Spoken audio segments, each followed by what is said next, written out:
The radio scream cut through the mountain silence like a blade through flesh. We're surrounded, 50-plus hostiles, need fire support now. Rachel Hartwell's eye pressed against the Schmidt and Bender scope. 860 meters down the slope, 12 men clustered in a dry riverbed. SEAL Team 7, trapped. 3 PKM machine gun positions had them bracketed in a perfect triangle. A kill box. Her breathing slowed, 2 heartbeats per second. The meditation they taught her 20 years ago at Quantico. Back when her hands didn't shake. Back when her right knee didn't feel like broken glass grinding against bone. The crosshairs settled on the enemy commander. A tall man in tactical black directing his fighters with hand signals. Professional. Too professional for insurgents. Wind. 12 miles per hour. Quartering from the northeast. Temperature 41 degrees. Humidity low. At this range, with her hand-loaded .300 Winchester Magnum, the bullet would drop 7.2 mils. Wind drift 2 mils right. She exhaled halfway. Held it. The world narrowed to the reticle, the target's chest, the space between heartbeats. Fired. The rifle kicked against her shoulder. Through the scope, she watched the man's tactical vest kick up dust. 6 inches left of center mass. The round sparked off a rock behind him. Miss! The commander dove for cover, his men scattered. Confusion rippled through their ranks. Rachel's hands trembled as she worked the bolt. The empty brass ejected with a metallic clink. 42 years old, 3 years retired, a bad knee that made her limp on cold mornings. This was why she'd walked away. Overwatch, where the hell is our support? The radio voice again, young, terrified, angry. She found another target, the machine gunner on the eastern ridge. 760 meters. She led his movement, compensated for the miss, for the rust, for 3 years of silence. This time the gunner's head snapped back. He dropped behind his weapon. The machine gun went silent. Rachel whispered into the darkness, "Target down." On the valley floor, the SEALs were moving, using the chaos, running for their lives. The title burned across her mind like a brand 72 hours earlier. The Montana cabin sat at the end of a dirt road that disappeared into pine forest. No neighbors for 6 miles.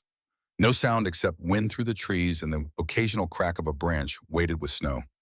Rachel Hartwell stood at the kitchen window, watching the approach. The black SUV climbed the switchback slowly, carefully, the way someone drives when they know they're not welcome, but they're coming anyway. She'd been alone here for 3 years. 3 years since Connor Blake died on a ridge in the Sierra Nevadas, while she listened on the radio from 800 meters away. Too far to help. Too far to do anything but hear him take his last breath. The photo on the mantel showed them together. Connor grinning in his ghillie suit, arm around her shoulders. Afghanistan 2019. Before everything went wrong, before Ghost Sight, before the mission that killed him. The SUV stopped. A man stepped out. Tall, gray-haired, moving with the economy of someone who'd spent 30 years in uniform. Colonel James Garrett, her former commander. The man who'd signed her retirement papers without argument when she'd asked. Rachel opened the door before he could knock. "Colonel?" "Rachel." He looked older, lines deeper around his eyes. "Can I come in?" She stepped aside. He entered, removing his jacket. Underneath civilian clothes, jeans, a flannel shirt, but he wore them like a uniform. "Coffee, please." She poured 2 cups. They sat at the kitchen table, the same table where she'd cleaned her rifles for 3 years, where she'd eaten alone, where she'd read Connor's last letter so many times the paper had started to fall apart at the creases.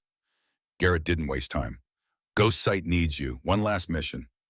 Rachel laughed, a short, bitter sound. "Ghost Sight terminated my employment 3 years ago, honorably.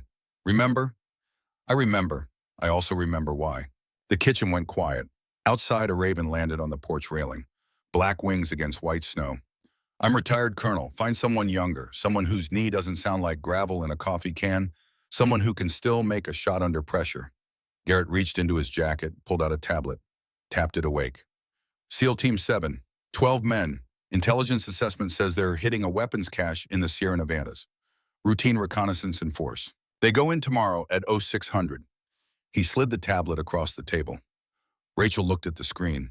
Mission briefing, satellite imagery, compound layout, approach routes, extraction points. Her blood turned cold. She knew this compound, not this specific one, but the pattern, the layout, the tactical setup. Where did this intel come from? Classified source, high-level informant. Command says it's solid. Rachel's finger traced the map. Eastern approach. Single file ingress. No alternate routes. Compound overlooks from 3 ridgelines. Perfect fields of fire. You see it too. This is Connor's mission. Her voice came out flat, dead. This is the exact tactical setup that killed him 3 years ago. Garrett nodded slowly. Down to the grid coordinates. Different locations, same pattern. Rachel stood, walked to the window. The Raven was still there, watching her with black eyes that reflected nothing. Draven, we don't have proof. We never have proof. That's how he operates. She turned back. General Marcus Draven. He set up Connor's mission. Fed us intelligence that put us on separate ridges. Connor walked into an ambush while I was 800 meters away with a perfect view and no way to help. The after-action report said, the after-action report was a lie. Rachel's hands clenched. I filed warnings, detailed warnings. The terrain was wrong. The intelligence didn't match ground truth. Command overruled me. Connor died. Then the reports got sanitized. Suddenly I hadn't warned anyone. Suddenly it was my fault for not detecting the threats. Garrett's jaw tightened. I know. I've seen the originals, before they were altered. Rachel sat back down. Then you know this is Draven finishing what he started. If SEAL Team 7 goes in tomorrow, they're dead. All 12 of them. That's why I'm here. Send someone else. I'm 42 years old with a bum knee and hands that shake when I try to thread a needle. I haven't fired a rifle in 3 years. I'm not the operator you need. Garrett leaned forward. You're the only one who knows Draven's playbook. You're the only one who's seen this pattern before. And you're the best long-range observer I've ever worked with, rust or no rust. I missed Connor's death by being too far away. I don't want to miss someone else's by being too slow. So don't miss. Garrett's voice softened. Rachel, Connor died because Draven split you two up. Because he knew you'd see through the setup if you were together. He isolated you, made you helpless. You've been isolated ever since. Alone in this cabin. Alone with fishy the guilt. Maybe it's time to stop being alone. Rachel looked at the photo on the mantle. Connor's smile. The way he'd always believed in her. Even when she didn't believe in herself. If this is Draven, she said quietly, he's targeting Ghost Site. Again. The SEALs are just bait. He's after the observer. I know. He's after me. I know that too. Rachel stood, walked to the closet, pulled out the case she hadn't opened in 3 years. Inside the Macmillan TAC-50, 11 pounds of precision machine steel and carbon fiber. Custom built to her specifications. Free-floating barrel. Schmidt and Bender scope with mil-dot reticle. Suppressor hand-fitted to reduce both sound and muzzle flash. She ran her hand along the barrel, cold, familiar. Like greeting an old friend who'd seen you at your worst and never judged. I'm slow, she said. I'm rusty. My knee is shot. I'll need support. You'll have it. And if I'm right about Draven, then we finish what Connor started. Rachel loaded the rifle case into her truck. 3 years of dust covered the tactical gear. She'd thought she was done with all this. Done with the mountains. Done with the killing. Done with watching good men die, while she looked through a scope from a safe distance. But Connor's voice echoed in her memory, the last coherent thing he'd said before the blood loss took him. Not your fault, Rach. System failed. Don't let it make you afraid. She'd been afraid anyway, for 3 years. Maybe it was time to stop. The C-130 bucked through turbulence at 12,000 feet. Rachel sat alone in the cargo bay checking her gear for the 10th time. Rifle. 40 rounds across 4 magazines. Not enough for a sustained engagement, but Ghost Site protocol assumed you never engaged. Observe and report, that's all. The loadmaster gave her the 5-minute warning. Rachel stood, checked her parachute, the knee brace under her tactical pants, the medication in her vest pocket. 42 years old. This used to be easy. The ramp dropped. Wind screamed into the cargo bay. 10,000 feet below, the Sierra Nevadas stretched out like broken teeth. Snow-capped peaks, dense forest, and somewhere down there, a compound where 12 men would walk into a trap unless she stopped it. She jumped. The free fall lasted 30 seconds. Wind roared. The ground rushed up. At 4,000 feet, she pulled the chute. The canopy deployed with a crack that rattled her teeth. She steered toward the drop zone, a clearing 3 miles north of the compound, far enough to avoid detection, close enough to reach the observation post before dawn. The landing was rough. Her knee buckled on impact. She went down hard, rolling to absorb the momentum. Pain lanced up her leg. She bit back a curse. 3 years ago, she would have landed and been moving in 30 seconds. Now it took her 2 minutes just to stand. Rachel gathered the chute, buried it under deadfall. Checked her compass. 3 miles. Uphill. In the dark. With a knee that felt like someone was driving nails through the joint. She started walking. By 0300, she was in position, a shallow depression between two boulders at 8,000 feet. The ghillie suit broke up her silhouette against the scree. From 100 yards away, she was just another shadow among the rocks. Through the scope, the compound looked exactly like the intelligence briefing had promised. Cluster of buildings in a valley basin. Vehicles parked in tactical spacing. Men moving with the practiced economy of trained fighters. But something was wrong. Rachel's instincts had been screaming at her for the past hour. The pattern of movement below didn't match insurgent behavior. Too organized, too disciplined. The vehicles were civilian models, but they moved in tactical formations. The fighters carried themselves like operators, not militia. She counted heads. 53. All male. All fit, all moving with purpose. Her radio crackled. Encrypted channel. Command frequency. Overwatch actual. This is tactical operations. Confirm your position. Colonel Garrett's voice. Calm, professional, but she could hear the tension underneath. TACOPS Overwatch Actual, established at Grid November Victor 7329, visual on Valley approach. Something feels wrong about this insertion. A pause, then another voice, clipped. Official, the operations officer. Overwatch Actual, your concern is noted. Intelligence assessment is solid. SEAL element is greenlit for insertion. Garrett's voice came back. Careful, measured. TACOPS, I'm reading the same intel you are, but ground truth doesn't match. Request hold on insertion until we can verify target composition. Negative Overwatch Actual. Mission timeline is fixed. SEAL Team 7 is wheels up in 15 minutes. Rachel closed her eyes. She'd heard this conversation before. Different voices. Different operation. Same dismissal of ground truth in favor of intelligence built by analysts who'd never seen combat. That conversation had killed Connor. She keyed her mic. Against protocol. Against orders. TACOPS, this is Ghost Site. I have eyes on target. Recommend abort. Repeat, recommend abort. Enemy force composition does not match briefing. Silence on the net. Then, Ghost Site, you are observe and report only. Your tactical assessment is noted but not actionable. SEAL element proceeds as planned. The radio went dead. Rachel adjusted her position, easing pressure on her left hip. The rifle rested on its bipod perfectly still. 6 hours in the same spot. Her back ached. Her knee throbbed. Her hands were starting to go numb from the cold. 42 years old. 20 years ago, she could have stayed in position for 3 days without complaint. She scanned the compound again. Methodical, thorough, looking for the thing her gut was screaming about. Then she saw it. Communications antenna. Military grade. Encrypted satellite uplink. Not insurgent equipment. Not even militia grade. This was professional hardware.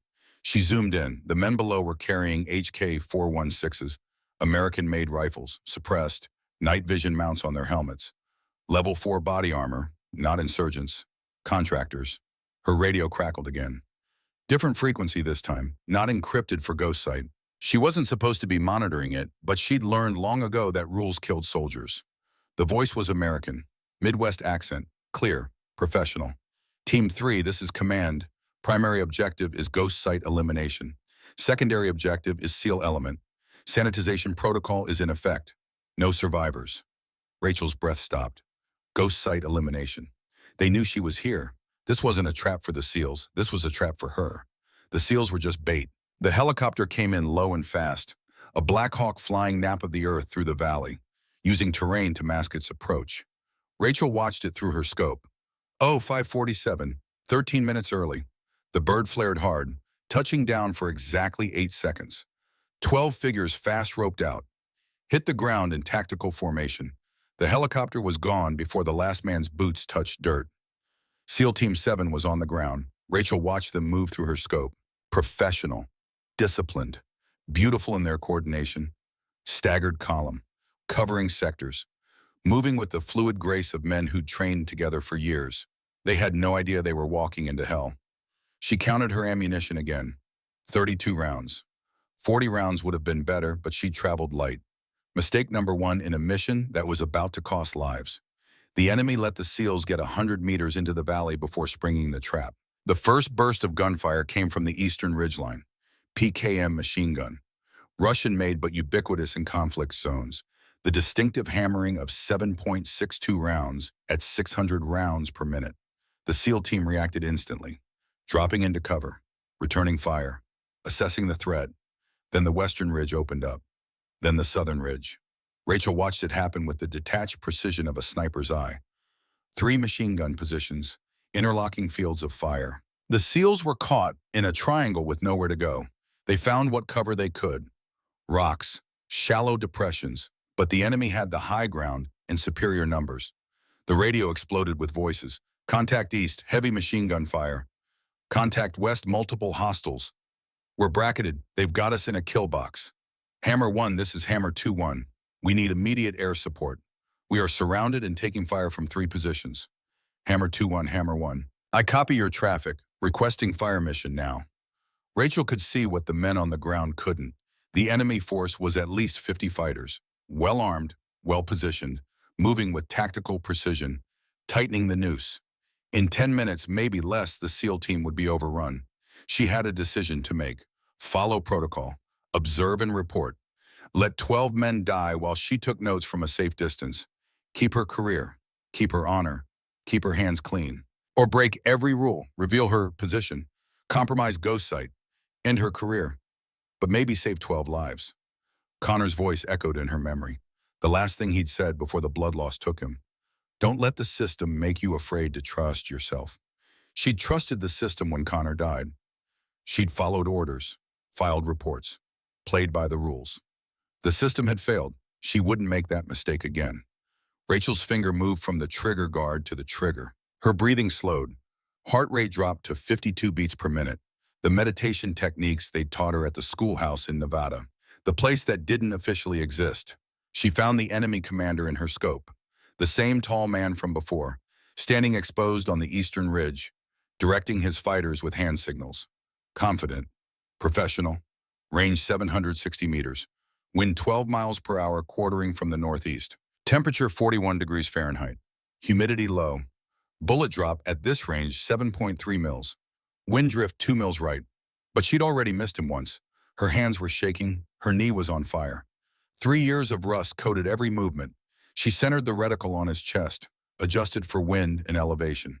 The crosshairs settled with the absolute stillness that came from 10,000 hours of training. But it wasn't enough, not anymore. Not at 42 with a bad knee and hands that trembled. So she adjusted again.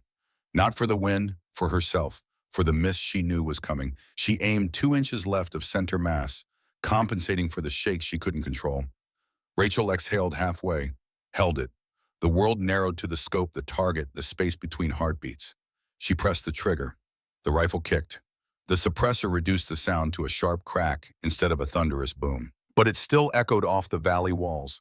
Through the scope, she watched the commander's chest explode. He dropped like a puppet with cut strings, dead before his body hit the rocks. The effect on the enemy force was immediate. Confusion rippled through their ranks. Men looked around, trying to identify where the shot had come from. The disciplined assault faltered. Rachel was already working the bolt, chambering another round. 31 left. She found her next target. The machine gunner on the eastern ridge, the one pouring the most effective fire onto the SEAL positions. He was partially concealed behind a rock barricade, but she could see his head and shoulders when he rose to fire. Range 820 meters. Same wind, same temperature, different angle. She waited, patient. The machine gunner rose to adjust his aim. Rachel fired. The gunner jerked sideways. His weapon clattered away. The machine gun went silent. 30 rounds, third shot. The spotter on the western ridge, radio in hand, calling corrections for mortar fire. Range 880 meters. The wind had shifted slightly. She compensated. The spotter's radio call ended abruptly when the bullet found him. 29 rounds. The SEAL team's radio traffic changed, confusion mixing with desperate hope. What the hell? Where's that coming from? Sniper, we've got sniper support. That's not one of ours, wrong angle. I don't care who it is. They just gave us breathing room. Rachel keyed her mic, not on ghost site frequency. She switched to the SEAL team's tactical net. They'd detect her transmission, but they wouldn't be able to identify her. Hammer 1, this is Overwatch. Silence. Then a voice, cautious but controlled. Overwatch, identify yourself. What unit are you with? Negative. I'm someone who lost her partner to this exact setup 3 years ago. You have 8 minutes before they adjust to my position and start suppressing me. Move northeast bearing 045 200 meters. There's a wadi that provides hard cover. Move now or you're all dead. Another pause. She could hear him calculating, weighing the risk of trusting an unknown voice against the certainty of being overrun. Overwatch, we're moving to your recommended position. What's your ammunition status? Rachel scanned the valley, counting targets, calculating how long she could maintain pressure. Low enough that you need to move fast. Copy. Hammer elements, you heard. Overwatch, we're moving to the wadi northeast bearing 045. Overwatch, if you're out there, we need you to keep their heads down for the next 5 minutes. Copy that. Hammer 1, I'll give you what I can. Rachel settled back into her rifle. The SEALs were moving now, using the chaos she'd created, but the enemy was adapting. She could see fighters starting to coordinate again, organizing into fire teams, beginning a systematic sweep toward her general position. They were coming for her. She fired again and again, each shot precise, each shot buying the SEALs another few seconds. 29 rounds left, 28, 27, and somewhere in the valley below, 12 men were running for their lives. Through the scope, Rachel watched the SEALs reach the wadi. They disappeared into the cut in the terrain, finally gaining solid cover. Not safe, just safer. 27 rounds remained, approximately 45 enemy fighters. The arithmetic of survival never worked in a sniper's favor, but Rachel had stopped caring about math the moment she'd fired that first shot. The enemy force was splitting, 25 maintaining pressure on the SEAL position, 20 turning toward the ridgeline, toward her. They triangulated her general position. Now they were hunting. Rachel shifted left, a low crawl across 30 meters of broken scree. The ghillie suit snagged on volcanic rock, tore, left green threads behind like breadcrumbs for anyone smart enough to track. Her knee protested every movement, not the dull ache of overuse. Something sharper, wronger, like bone grinding against cartilage that shouldn't exist anymore. The brace was holding barely, but she could feel the joint swelling inside the nylon compression. 20 years ago, this displacement would have taken 45 seconds. Today, it took 3 minutes. Every second was a second the enemy gained. She reached a cluster of boulders, settled in, controlled her breathing through the pain, found targets. A fighter ascending the eastern approach, a K-47 held at low ready, moving with the confidence of someone who thought the sniper had retreated farther than she actually had. 420 meters, almost intimate range for the TAC-50. Rachel's finger found the trigger, the familiar 2-pound pull. The rifle spoke. The fighter dropped mid-stride. 26 rounds. But even suppressed and even hidden behind ghillie netting, and Rock that shot had announced her new position to anyone watching. Bullets began impacting her cover. Not accurate fire, suppressive, keeping her head down while teams maneuvered closer. She couldn't stay. Rachel grabbed the rifle and moved again, faster this time, ignoring the knee. Because pain was temporary and dead was permanent. Rounds cracked overhead, one so close she felt the pressure wave against her cheek. Another kicked dust into her eyes. She dove behind an outcropping, came up scanning, found 2 targets, fired. The first went down. 25 rounds, adjusted, fired. The second fighter twisted fell. 24 rounds. But now 3 more appeared, closing from the south. Fire team formation, professionals. Colonel Garrett's voice crackled over the command net. Ghost site Overwatch actual. I'm inbound to your sector. Grid November Victor 7542, 3 minutes out. Rachel keyed her mic while tracking the nearest threat. Negative Colonel, stay with SEAL element. Coordinate their extraction. The SEALs have Brennan. You need backup. I need you keeping them alive. A pause, then Garrett's voice harder. Already moving? This isn't a debate. She wanted to argue. Wanted to tell him about Connor. About how she'd gotten her partner killed by not being in position. About how she wouldn't add Garrett's name to that list. But the 3 fighters were 40 meters out now. Too close for discussion. Rachel took the point man. Center chest. He fell without a sound. 23 rounds, the other 2 scattered. Professional training kicking in. They separated, flanking left and right. She took the left flanker next, a hurried shot. The round went high, caught him in the shoulder instead of center mass. He went down but didn't stay down. Started crawling toward cover. 22 rounds, the right flanker disappeared behind a rock spine. Rachel waited, counted heartbeats, controlled her breathing despite the adrenaline screaming through her system. 5 seconds, 10, 15. He popped up, exactly where she'd predicted. Rachel fired before his rifle came level. 21 rounds, she displaced again. Found a narrow ledge running behind a rock outcropping, barely wide enough for her shoulders. The rifle hung over the edge, supported by the bipod against stone. From here she had elevation, could see back toward her previous positions, could cover the approach routes. Voices carried on the wind. English. American accents. Close. Team 3 last confirmed position was grid 7538, spread out 50-meter intervals. She's wounded and slow. We find her, we end this. Rachel pressed herself flat against the ledge. Didn't breathe. Became stone and shadow and nothing human. 4 fighters appeared below, moving in a search pattern, checking her old positions, looking for blood, for brass, for any indication of which direction she'd gone. The team leader pointed. His men moved away from her ledge.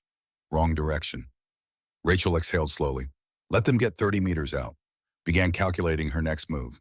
Then a 5th man appeared, older than the others, gray at the temples, moving differently. His eyes swept the terrain with the practiced discipline of someone who'd hunted human beings before. His gaze locked on her ledge, on the disturbed rock where she'd climbed up, on the slight depression in the dust that shouldn't exist in nature. Their eyes met across 20 feet of empty air. Rachel's hand dropped to the knife on her vest. No time for the rifle, no room to maneuver it on the narrow shelf. The man's mouth opened.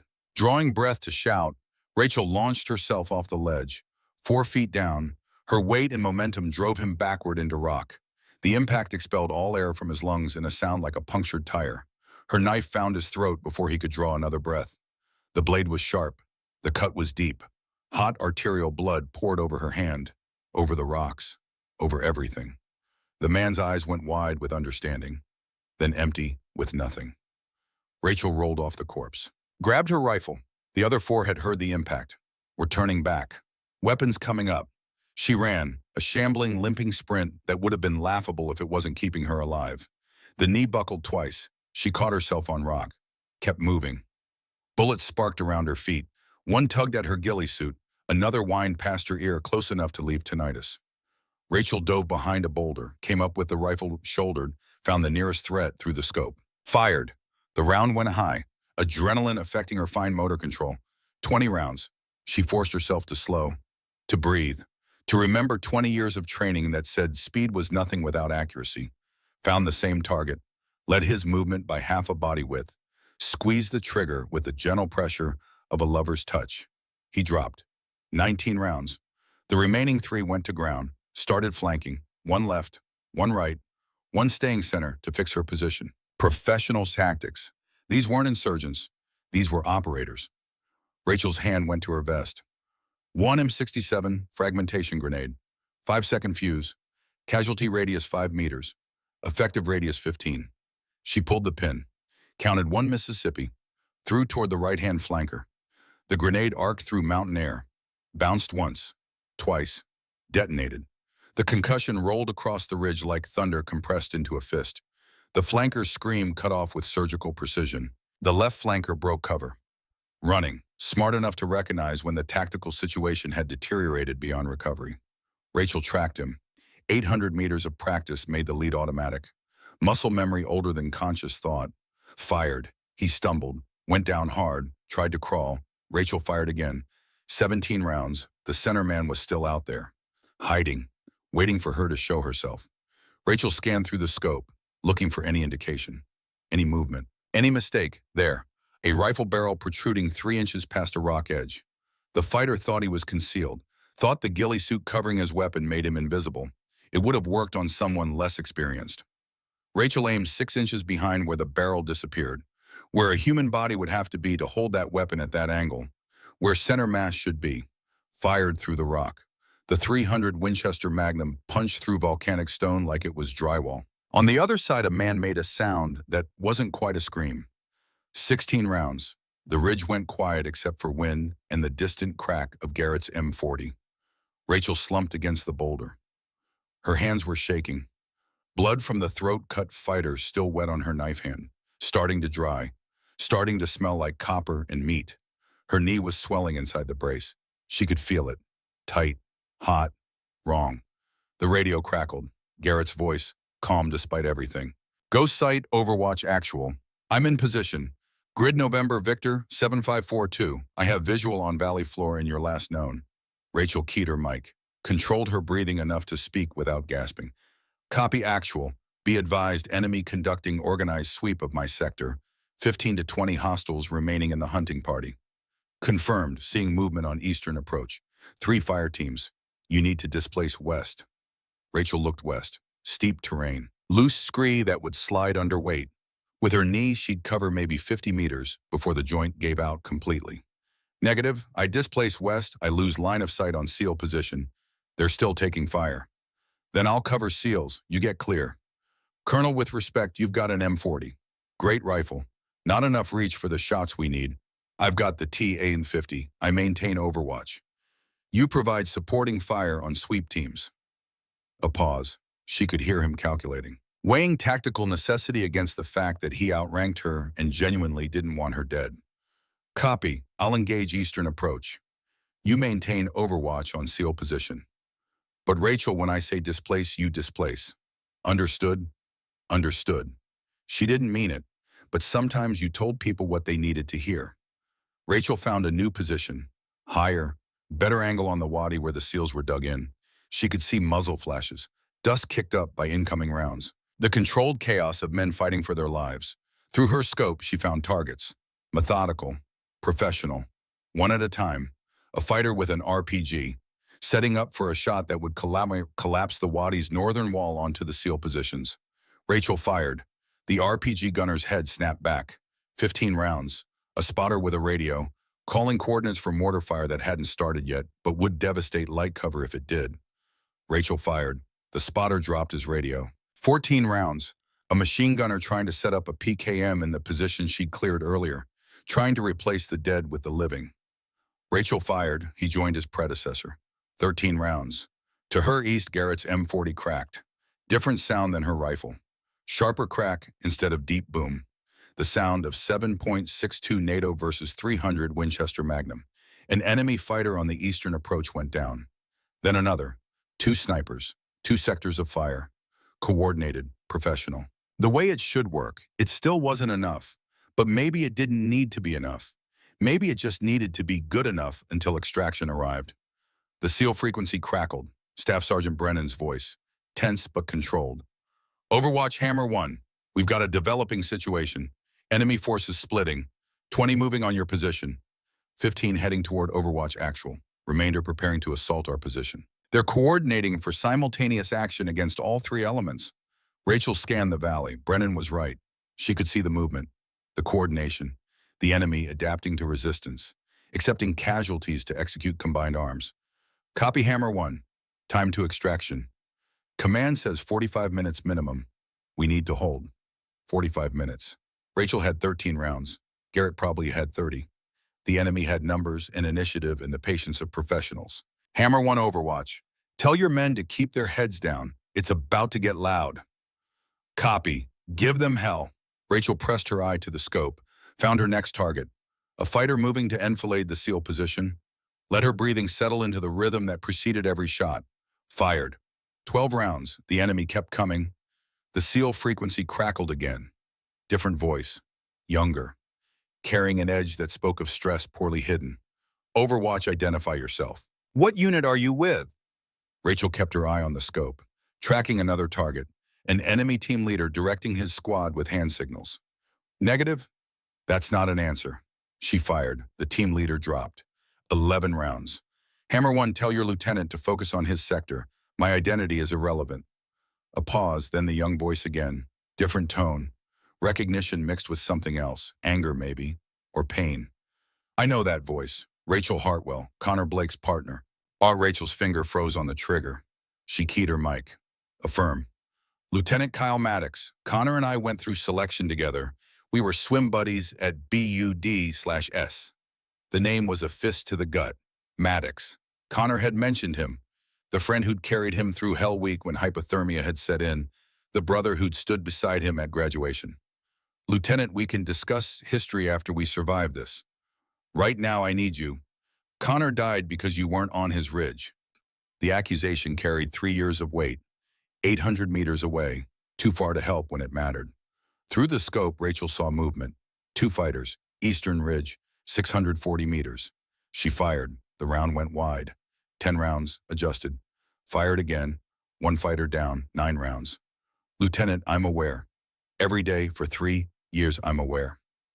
Are you? Maddox's voice came faster. Urgent. Because I hacked ghost site servers 6 months after Connor died. Found the original mission orders before they were altered. Rachel's hand tightened on the rifle. What are you talking about? Your mission brief said you and Connor would both be on the Northern Ridge. Standard 2-man team, overlapping fields of fire. But 12 hours before insertion, the orders changed. Split you up. Opposite ridges, 800 meters apart. The world tilted. Rachel's breathing stopped. The maps were modified, Maddox continued. I've got before and after. I've got the authorization signature. General Marcus Draven. 3 years of guilt crashed down. 3 years of believing she'd failed her partner. Draven split you deliberately, Maddox said quietly. This wasn't mission failure, Rachel. This was assassination. Connor knew something about ghost site funding irregularities. He was going to report it. Draven made sure he never got the chance. Rachel closed her eyes, opened them. The battlefield hadn't changed. The enemy was still advancing. The SEALs were still pinned, but everything else had shifted. Why tell me this now? Because this mission isn't random either. Draven's behind it. American contractors instead of insurgents. Sanitization operation. He wants everyone who knows the truth dead. That's you, Rachel. You were right 3 years ago. You filed warnings. They erased them, made Connor's death look like your fault to keep you quiet. The pieces locked together with terrible clarity. The identical tactical setup, the American accents on enemy comms, the professional movements. This wasn't counterinsurgency. This was murder. How many people know about these files? Just us. I haven't reported it. Didn't know who to trust. Keep it that way. If Draven finds out, I'm already dead, I know. A pause. But Rachel, you were right about everything. Connor died because Draven made sure you couldn't save him, not because you failed. The radio went quiet. Rachel wiped her eyes, forced focus through the scope. 9 rounds remaining. Approximately 30 enemy fighters. 43 minutes to extraction. The math still didn't work. But the mission had changed. This wasn't about following orders anymore. This was about survival. About witness protection without the protection. About making sure Draven didn't get away with it twice. Garrett's voice cut through her thoughts. Ghost site enemy force regrouping at grid November. Victor 7618. 20 hostiles. Preparing coordinated assault. Recommend we displace to Serpent's throat. Rachel pulled her tactical map. Found the location. Narrow ravine 2 kilometers north. Natural choke point. Defensible terrain. Copy. What's the plan? SEALs move first. I provide covering fire from current position. You displace to ravine entrance. Take elevated position for overwatch. Once SEALs are through, you cover their movement while I leapfrog to join you. 2 kilometers. Broken ground. Minimal cover. With her knee barely functional. Rachel keyed her mic. Joel, I'll slow the movement. Recommend I stay here. Cover SEAL displacement. You move with them. I'll follow once you're clear. Negative, you can't hold alone against 20. I've been alone for 3 years, Colonel. 20 minutes is nothing. The pause was longer this time. She could hear him wrestling with it. Tactics versus concern. Mission versus personal. How compromised is the knee? Functional from stable position, not functional for movement under fire. Rachel. Colonel, this is the mission. SEAL Team 7 reaches that ravine. You reach that ravine. I provide overwatch until you're clear. Then I displace. That's how it works. Another pause. Then quietly, Connor would tell you this is a bad call. Connor's not here. No, he's not. Ooh, Garrett's voice hardened with decision. 20 minutes. Not a second more. When I call displacement, you move. Even if you have to crawl. Understood. Understood. This time she meant it. The SEAL displacement began on schedule. 12 men flowing from the wadi in tactical bounds. Using terrain, moving with the fluid precision of thousands of hours training together. Rachel covered their movement, looking for threats through her scope. Found one. Enemy fighter on Western Ridge. Setting up to enfilade their route. 780 meters. Rachel fired. The fighter dropped. 8 rounds. Another threat. Eastern approach. RPG teams setting up. She took the gunner first. The assistant grabbed the weapon. Rachel took him second. 6 rounds. The enemy was reacting, shifting forces, trying to cut off the displacement. Rachel kept shooting, each round buying the SEALs another 50 meters of survival. 5 rounds. 4. 3. Garrett's M40 joined in, covering different sectors. 2 snipers coordinating fire, the way Connor had taught them both. The SEALs made good time, professional movement exploiting the chaos. Rachel's radio crackled. Overwatch Hammer 1, approaching ravine entrance, 30 seconds to cover. Copy, I've got your back trail. She scanned behind them, found 3 fighters attempting to flank. Engaged, dropped 2. The third went to ground behind a boulder. Adjusted aim, waited for him to move. He popped up to shoot. Rachel was already squeezing the trigger. 1 round left in the magazine. Hammer 1 inside the ravine. We're clear Overwatch. Good shooting. Garrett's voice came next. Ghost sight I'm displacing. Moving to join SEAL element. Your turn. Get moving. Rachel started to confirm. Started to say she was coming. Then she saw them. 5 fighters. Moving up the western approach. Fast. Professional. Heading directly toward her position with the purpose of men who knew exactly where their target was hiding. They'd found her. 90 seconds. Maybe less. Not enough time to displace with her knee. She'd be caught in the open. Easy target. She keyed her mic. Actual, I've got company. 5 hostiles, 90 meters out. I'm engaged. Break contact and move. Oh, negative. Too close. I engage, then displace. She didn't wait for response. Didn't have time. Rachel reloaded. Fresh magazine. 10 rounds. Settled the scope on the lead fighter. 200 meters. Almost too close for the scope's magnification. Fired. He went down. 9 rounds. The others scattered. Taking cover. They'd seen the muzzle flash. Knew her position. Bullets started impacting. Not suppressive anymore. Aim shots from men who knew where to shoot. Rachel crawled backward, dragging the rifle. The ghillie suit catching on every rock. Her knees screaming. Made it 10 meters. Found a depression. Rolled into it just as rounds sparked where she'd been. 2 fighters appeared on the ridge above. 40 meters. Too close for the rifle. Rachel dropped it. Drew her sidearm. Sig Sauer P226, 15 rounds. The first fighter saw her. Brought his AK up. Rachel fired twice. Center mass. Training overriding thought. He went down. The second dove for cover. Started shooting. Rounds cracked overhead. She couldn't stay. Couldn't return fire without exposing herself. Rachel holstered the SIG. Drew her knife. If they wanted close quarters, she'd give them close quarters. She used the depression, crawled through it, working around to the second fighter's flank. Every movement, agony. The knee wasn't just hurt anymore. Something inside had failed, structurally, permanently. The fighter was focused on her last position, firing controlled bursts, waiting. Rachel came up behind him, 6 feet, knife in hand. He sensed movement, started to turn. Her blade found his kidney. He gasped. Tried to scream. She covered his mouth, held him while he died. 2 down, 3 remaining. Rachel grabbed his AK-47, checked the magazine, 20 rounds, took 2 spares from his vest. Movement left. Another fighter, searching, careful. Rachel brought the AK up. The rifle felt wrong, unfamiliar, rougher than American weapons, but functional. She squeezed the trigger.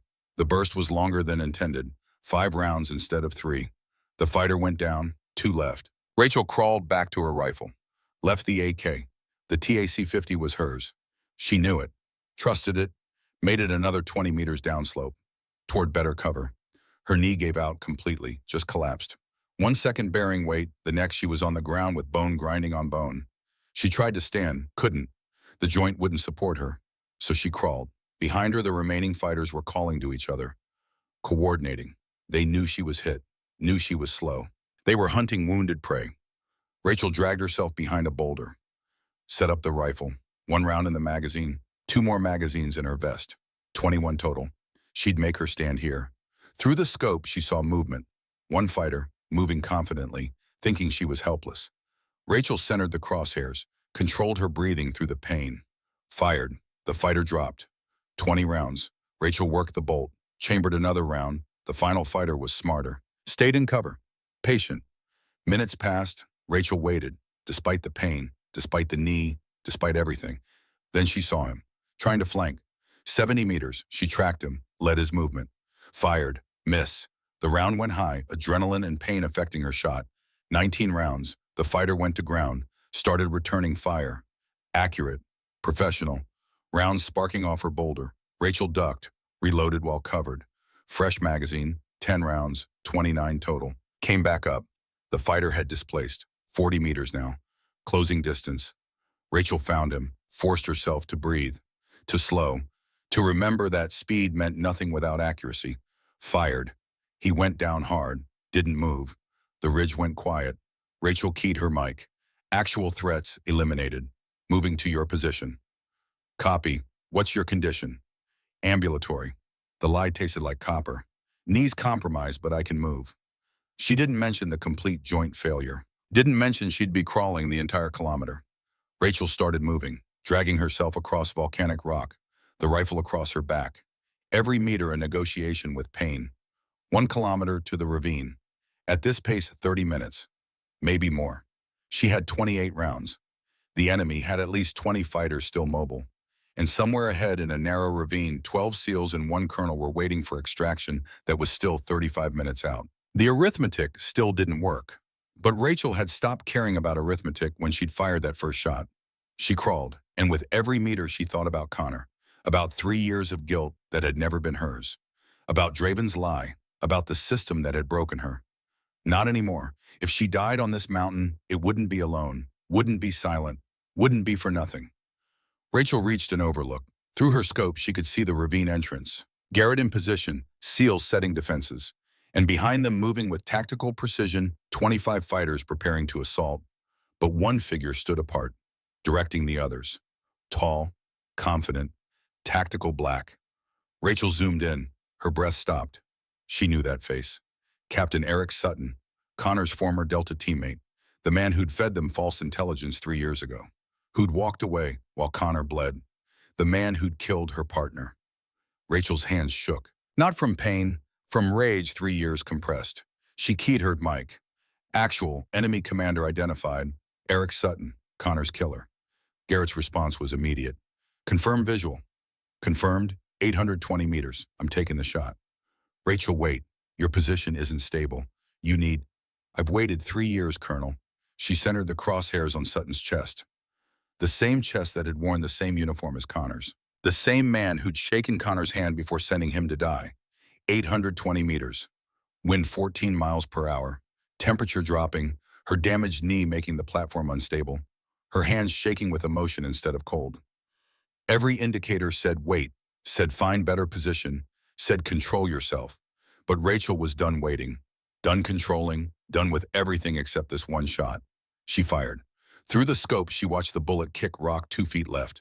Sutton dove for cover. Disappeared. God damn it. 27 rounds. She worked the bolt. Scanned for Sutton. He was gone. Hidden. The opportunity lost. Garrett's voice came quiet over the radio. Disappointed but not surprised. That's why we wait, Rachel. She slumped behind the rifle. Blood from her cheek wound dripping onto the stock. Knee destroyed, hands still shaking, and somewhere below, Eric Sutton was alive. Because she'd rushed. Because she'd let 3 years of anger override 20 years of training. Because after everything, she'd made the amateur's mistake. Connor wouldn't have missed that shot. Connor would have waited, would have breathed, would have trusted his training. But Connor was dead, and Rachel was alone. Again. Rachel heard the voices before she saw them. 2 SEALs, moving up the slope toward her position. Overwatch, this is Hammer 2-3. We're coming to your position. Don't shoot us. She keyed her mic. Might have Hammer 2-3. I can move on my own. Colonel's orders, ma'am. He said extract you by force if necessary. Rachel tried to stand, put weight on the bad knee. It buckled immediately. She went down hard. The SEALs appeared. 2 young men in their 20s, hard faces under camouflage paint. They took one look at her knee and didn't ask permission. One grabbed her rifle. The other got an arm under her shoulders. Can you walk at all? Define walk. That's what I thought. He looked at his partner. Brennan's not going to like this. We're going to be slow. They half carried, half dragged her down the slope. Rachel bit back screams every time her knee moved. The joint was completely destroyed now. She could feel bone fragments grinding. Every step sent lightning up her spine. It took them 15 minutes to cover 400 meters. Staff Sergeant Tyler Brennan met them at the ravine entrance. The SEAL team leader, 36 years old, face like weathered granite, eyes that had seen too much death to be surprised by anything. He looked at Rachel's knee, then at her face. How bad? I can still shoot from a stable position. That wasn't the question. Bad enough that I won't be running marathons. Not bad enough to stop working. Brennan's jaw tightened, but he nodded. Get her to the elevated nest, eastern wall, 10 meters up. She'll have clear fields of fire on the ravine entrance and the approach beyond. The two SEALs carried her to the position, a natural shelf in the rock wall, just wide enough for her body and the rifle. Elevation gave her the angle she needed. The damaged knee didn't matter here. She could brace against stone, let the earth take the weight. They set her down. Propped her rifle on its bipod. Ammunition. 27 rounds total. One of the young SEALs pulled magazines from his vest. We're carrying extra 300 Winchester mag for our designated marksman. He's down with a shoulder wound. You can have his ammunition. He pressed 4 magazines into her hands. 20 rounds each, 80 rounds total. Plus her 27, 107 rounds. For the first time in hours, the math looked better. Thank you. Don't thank us yet. We might all be dead in 30 minutes. They left her in the nest. Rachel loaded a fresh magazine, checked her scope, controlled her breathing despite the pain. Below, the SEAL team was setting up defensive positions, claymore mines at the choke points, interlocking fields of fire, using the terrain the way it was meant to be used. Colonel Garrett appeared at the bottom of her position, looked up. How's the knee? Functional from here. Rachel. I'm not having this conversation again, Colonel. I can shoot. That's what matters. He studied her for a long moment, then nodded. Sutton's out there. I saw him rallying his men. Approximately 25 fighters preparing to assault this position. I know. I had the shot. I missed. Because you weren't stable. Because you let emotion override training. His voice wasn't harsh, just factual. Next time he shows, let me know. I'll take him. Rachel wanted to argue. Wanted to say Sutton was hers. That she'd earned the right to that kill through 3 years of guilt. But Connor's voice echoed in her memory. Trust your team. No one fights alone. Copy, she said quietly. Garrett moved to his own position. Rachel scanned the approaches through her scope. The enemy came 20 minutes later. They didn't charge blindly, didn't waste lives on a frontal assault. Instead, they used smoke grenades, rolled them into the ravine entrance. Within seconds, the narrow passage filled with colored fog. The enemy used the cover to advance. Professional, coordinated, moving in fire teams. Rachel couldn't see individual targets through the smoke, could only see shapes, shadows. She waited, patient, let them come into the kill zone. Brennan's voice carried across the ravine. Mines 1 and 2 on my mark. The 3-2-1 mark. The claymores detonated. The explosions were apocalyptic in the confined space. 700 steel balls per mine, traveling at 4,000 feet per second. The smoke turned red with blood mist. Screams echoed off the rock walls. The SEAL team opened fire. Disciplined bursts, controlled violence, not wasting ammunition, making every round count. The enemy advance faltered. Bodies piled at the choke point. The survivors took cover behind the dead, but they kept coming. Rachel engaged from her elevated position. The smoke was clearing enough to see targets. 3 fighters in rapid succession, a team leader, a radio operator, a fighter carrying an RPG, 104 rounds, 101, 98. The enemy was learning, using the bodies for cover, advancing in short rushes, accepting casualties to gain ground. A fighter appeared on the western wall, climbing, trying to flank the SEAL positions from above. Rachel swung her rifle, tracked him, fired. He fell 20 feet. Hit rock. Didn't move. 97 rounds. More climbers. The enemy was adapting. If they couldn't push through the choke point, they'd go over the walls. Rachel engaged. Methodical. Precise. Dropping climbers before they could gain purchase. But there were too many. She couldn't cover every approach. A young SEAL appeared on the western wall. Corporal Dylan Fletcher, 24 years old, baby-faced under the camouflage paint. He moved to intercept the climbers. Rachel saw the PKM machine gunner at the same moment Fletcher exposed himself. The machine gunner was setting up on the eastern ridge, 800 meters out. Perfect angle on Fletcher's position. Rachel swung her rifle, found the gunner in her scope, centered the crosshairs. Her knee spasmed, a violent involuntary muscle contraction. The rifle shifted, just an inch, just enough. She fired. The bullet went wide, sparked off rock 6 inches from the machine gunner's head. He didn't flinch, didn't move, just settled in behind his weapon and opened fire. The PKM roared, a long, sustained burst, 7.62 rounds hammering out at 600 rounds per minute. Fletcher's body jerked. Once, twice, three times. He fell from the wall, 20 feet down to the ravine floor. Man down, Fletcher's hit. Lieutenant Maddox moved, running across open ground, bullets kicking up dust around his feet. He reached Fletcher, grabbed him, started dragging him back to cover. Rachel worked the bolt, chambered another round, found the machine gunner again. This time her knee held. This time the shot was true. The gunner's head snapped back. The PKM went silent. 96 rounds, but Fletcher was down. Rachel could see Maddox working on him. Chest compressions, trying to stop bleeding, that wouldn't stop. She'd missed. 6 inches. That's all it had taken. 6 inches because her knee had spasmed at the exact wrong moment. The radio crackled. Overwatch, we need you down here. Fletcher's bad. Real bad. Rachel looked at her position. The 10-meter climb down. With her destroyed knee, it would take minutes she didn't have. Negative, I can't climb down. My knee's gone. Then we're bringing him up. 2 SEALs carried Fletcher up the rock wall, grunting with effort, exposing themselves to fire. But the enemy had pulled back after the Claymore detonations. Regrouping. They laid Fletcher beside Rachel's position. His tactical vest was soaked red. 3 hits, chest, abdomen, shoulder. Rachel looked at Maddox. How bad? Bad enough. Maddox's hands were covered in blood, applying pressure, trying to slow the bleeding. But there was too much. Too many holes. Fletcher's eyes were open, confused, scared. Ma'am, did we hold? Rachel moved to him, ignoring her knee, ignoring everything except this dying boy. We held Marine. You did good. The line didn't break. I got hit. You did, but the position's secure. Your team's safe. You did your job. Fletcher smiled, a weak, fading thing. My mom's going to be pissed. I promised her I'd come home. Tell her when you see her, you're going to be fine. The lie came easy, had to, because 24-year-olds shouldn't die knowing they're dying. I'm cold. Shock. It'll pass. Rachel took his hand, held it.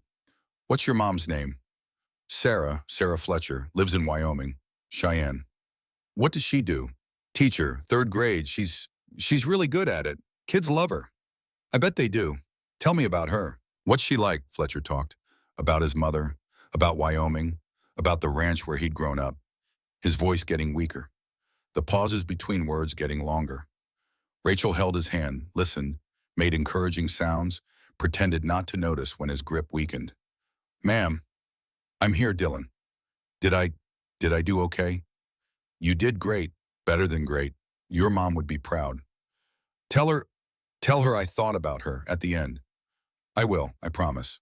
Fletcher's eyes fixed on something Rachel couldn't see. His chest rose once more, fell, didn't rise again. Maddox checked for a pulse, shook his head. Rachel closed Fletcher's eyes, gently, like he was just sleeping. The second death caused by her failures. Connor 3 years ago, Fletcher now. Both died while she watched through a scope. Both died because she wasn't good enough when it mattered most. Maddox looked at her, his face hard, but not accusing, just tired. Not your fault. I missed the shot. The machine gunner, I had him. My knee spasmed and I missed. Then it's the knee's fault, not yours. That's not how it works. It's exactly how it works. You gave us a chance, Rachel. Fletcher knew the risks. We all do. He died fighting. That's more than most people get. Rachel wanted to believe him, wanted to accept the absolution, but the weight was still there, heavy, growing, 96 rounds, approximately 20 enemy fighters remaining. 28 minutes to extraction, and 1 more ghost to carry. The enemy regrouped faster than Rachel expected. 15 minutes. That's all they gave the SEALs to breathe. The second assault came without smoke, without subtlety, just a direct push. 20 fighters rushing the choke point, accepting casualties, trying to overwhelm through sheer numbers. The SEALs met them with disciplined fire.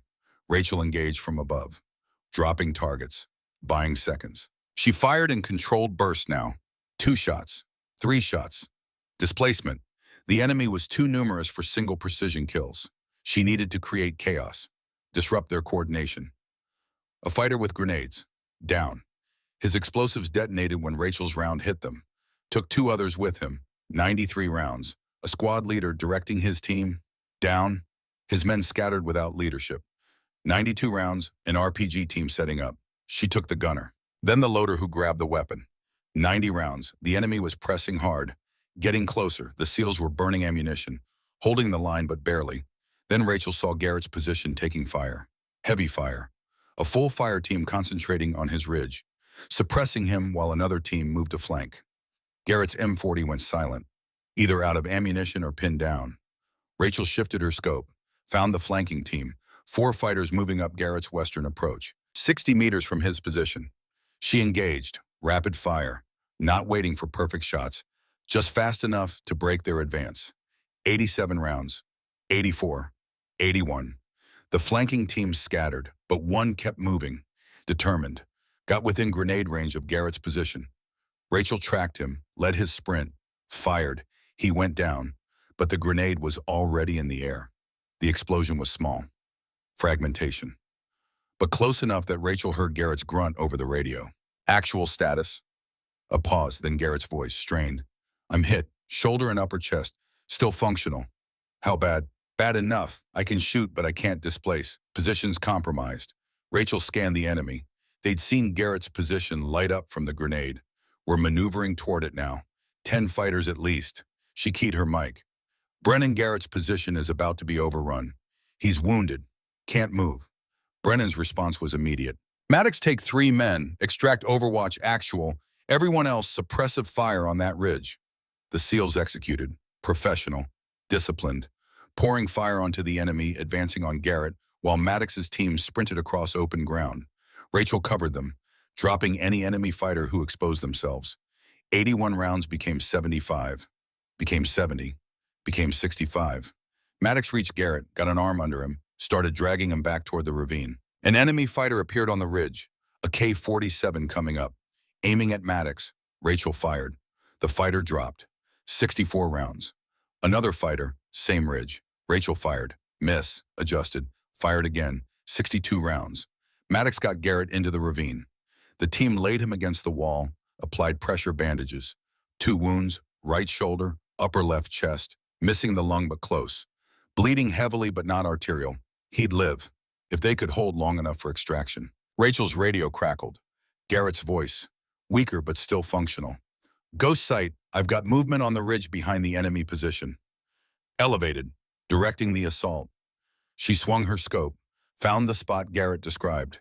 And there he was, Eric Sutton, standing on a rock outcrop, radio in hand, coordinating his forces with hand signals. 640 meters from her position. Stable position. Clear shot. Perfect conditions. Rachel centered the crosshairs on his chest, started her breathing cycle, then stopped. She thought about the last shot, the miss, the rush, the emotion overriding training. She thought about Fletcher, dead because she'd missed when it counted. She keyed her mic. Overwatch actual. I have eyes on Sutton. Grid November Victor 7731. Range 640 meters. Elevated position. Clear shot. Confirmed. I see him. Garrett's voice was strained from the wounds but steady. Rachel took a breath, swallowed her pride. Her rage, her need for vengeance. Your shot, Colonel. I'll spot for you. A pause, then Garrett's voice, softer despite the pain. Confirm. You want me to take it? Affirm. My position's more stable for suppression, fire. You've got the angle for the precision shot. I'll call the wind. Another pause. Longer. Copy. On your count. Rachel watched Sutton through her scope, measured the wind, read the mirage, calculated the shot the way she'd done 10,000 times before. Wind 3 miles per hour left to right, temperature dropping, humidity rising, adjust 2 mils left from center mass. Confirmed, ready when you are. Rachel steadied her breathing, watched Sutton, waited for the moment when he'd be still, when the wind would calm, when everything would align. 3, 2, 1, send it. Garrett's M40 cracked. A single shot. Clean. Professional. Through her scope, Rachel watched Sutton's head snap sideways. He dropped off the rock. Fell 12 feet. Didn't move, time. Target down, name, Garrett said quietly. Rachel felt nothing. No satisfaction. No relief. Just emptiness. Sutton was dead. But Connor was still dead. Fletcher was still dead. And Draven was still out there. Still untouchable. Good shot, Colonel. You called it. I just pulled the trigger. The enemy assault broke after Sutton's death, without leadership, without coordination. The fighters pulled back, retreating to defensive positions. The ravine went quiet except for the moans of wounded and the crackle of radios. Brennan's voice carried across the position. All elements status report. Count your ammunition. Check your wounded. Extraction is 15 minutes out. 15 minutes, they'd held. Rachel slumped against the rock wall. Her knee was swollen to twice its normal size. The joint completely destroyed. She'd need surgery, months of recovery, maybe permanent damage. Worth it, if the SEALs made it out. If the mission succeeded. Worth it. The sound of rotor blades echoed off the canyon walls. Growing louder, Brennan's radio crackled. Hammer 1, this is Wildcat 1-3. Extraction is on station. Ready to receive passengers. Pop smoke when secure. Brennan looked up, squinted at the sky, then his expression changed. All elements hold smoke. Something's wrong. Rachel grabbed her scope, scanned the sky, found the helicopter. A Black Hawk. Right model, right approach vector. But something was off. The crew positions were wrong. Door gunners sitting too high, too tense, weapons oriented inward instead of outward. The call sign was wrong. Wildcat 1-3 should be a Chinook, not a Black Hawk. And the approach was too aggressive, too fast, not the careful insertion of a friendly extraction. Rachel keyed her mic. Hammer 1, that's not our bird. Repeat, that is not our bird. Take cover. How do you? Take cover now. Brennan didn't argue. All elements weapons free, incoming hostile. The Black Hawk flared over the ravine. The door gunners opened fire. M240 machine guns, 7.62 NATO, 600 rounds per minute each. Bullets stitched across the ravine floor. 2 SEALs went down instantly. One clutched his chest. The other's head snapped back. The SEAL team returned fire. Disciplined bursts aimed at the helicopter's vulnerable points. Maddox got a burst into the tail rotor assembly. Sparks flew. Black smoke started trailing. Rachel brought her rifle up, aimed at the pilot, 700 meters. Moving target. She fired. The windscreen starred. The pilot jerked the controls. The helicopter lurched. 61 rounds. She fired again. Engine cowling. The turbine shrieked. More smoke. 60 rounds. The Black Hawk banked hard, breaking off the attack, limping away over the ridge, trailing smoke and hydraulic fluid. It disappeared behind a peak. Seconds later, a column of black smoke rose into the sky. The sound of the impact carried across the mountains. Muffled, distant, final. The ravine went silent. Rachel lowered her rifle, looked at the 2 dead SEALs. Young men, early 20s. 4 dead total. Fletcher, these 2, and 1 more who died during the initial contact. 4 out of 12. The real extraction arrived 20 minutes later. Correct call signs, correct approach. Medics ready. They loaded the wounded first. Garrett with his shoulder and chest wounds. 3 other SEALs with various injuries. Then the dead. Body bags that seemed too small. Rachel was carried to the helicopter on a stretcher. Maddox pressed something into her hand before they loaded Fletcher's bag. Dog tags. Keep them, Maddox said, until you can give them to his mother. Tell her what you told him, that he did good. The helicopter lifted off. The ravine fell away below, a killing ground where good men had done terrible things to survive. Rachel closed her eyes. Let the medic work on her knee, felt the morphine dull the pain. Somewhere in the helicopter, Garrett sat with pressure bandages on his shoulder and chest. He'd survive. Brennan sat beside him. 10 men remaining, 8 mobile, 2 wounded, 83% survival rate. Better than most. Worse than he'd wanted. 4 weeks later, Rachel sat in a hospital room at Walter Reed. The surgery had gone well. The knee would heal. But full function was questionable. Colonel Garrett entered, out of uniform. Civilian clothes. His right arm in a sling. The shoulder wound healing but still restricted. He sat beside her bed. Didn't speak for a long moment. Congressional investigation concluded, he finally said. General Draven is retiring with full pension and benefits. No charges filed. Rachel had expected this, but hearing it still hurt. Sutton's body. Private military contractor. No official connection. Industrial accident. In the fake extraction, helicopter. Mechanical failure. Under investigation. Rachel closed her eyes. Connor died for nothing. Fletcher died for nothing. No, Garrett's voice was firm. They died fighting. They died protecting each other. That's not nothing. Draven gets away with murder. This time. But I've got the evidence. Someday it'll matter. He pulled 2 folders from his briefcase. SEAL Team 7 requested you as their designated marksman. And I'm starting the Overwatch Initiative, training program for precision shooters. I need a senior instructor. Rachel looked at both folders. I can't do both. SEAL operations require full capability. I don't have that. Then choose teaching. Rachel shook her head. No, I choose both. Limited duty with the SEALs, planning, training. Between deployments, I teach at Overwatch. Garrett raised an eyebrow. That's not one of the options. Then make it an option. You need someone who knows when to break protocol. I'm breaking it now. A smile crossed Garrett's face. Connor said you never did anything the easy way. Connor was right about a lot of things. 6 months later, Rachel stood at the Overwatch Initiative training range. Virginia countryside, mountains in the distance. A young SEAL candidate struggled with an 800-meter shot in shifting wind. Marcus Webb, 23 years old. You're fighting the wind, Rachel said. Stop trying to predict it. Read it. Feel it. Webb lowered his rifle, frustrated. I've been trying for an hour. It keeps shifting. Wind shifts. You don't control it. You respond to it. She knelt beside him. Her knee protested but held. Look at the grass halfway to target. See how it's moving different.